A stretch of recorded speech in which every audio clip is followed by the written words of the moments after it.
So this conversation is happening on Capitol Hill and in Frederick, Maryland. Tonight, the City Council is voting on whether to let people who aren't U.S. citizens vote in local elections. Our Rafael Sanchez-Cruz is there live for us tonight. And Rafa, it is 11 o'clock on the dot, and the vote still hasn't happened yet, right?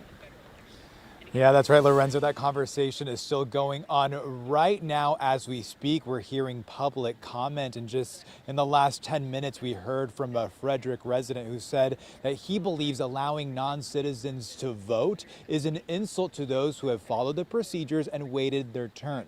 Now, we're talking about allowing non-citizens to vote, which includes permanent residents and undocumented citizens. But some are saying that this would be an inclusive decision to involve people who live in Frederick to be part of the decisions that impact their everyday lives.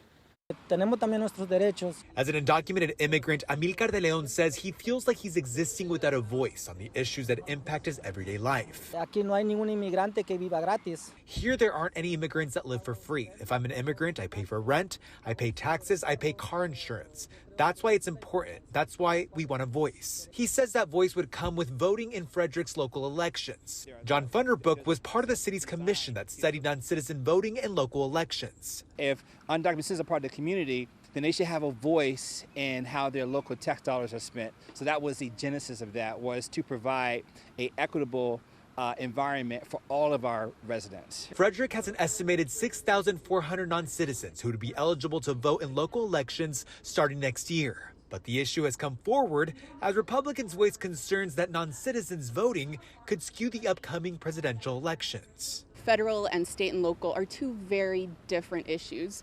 Immigration attorney Viviana Westbrook pushes back on the voter fraud claims, given 11 municipalities in Maryland already allow non-citizens to vote locally. We have seen across so many different localities in Maryland. Maryland has so many places. Tacoma Park just celebrated its 30th anniversary of doing this last year. Now, advocates tell me this issue is still very much in the air. We heard from two members of the board say just a couple of minutes ago that their initial reaction to this legislation was a hard no.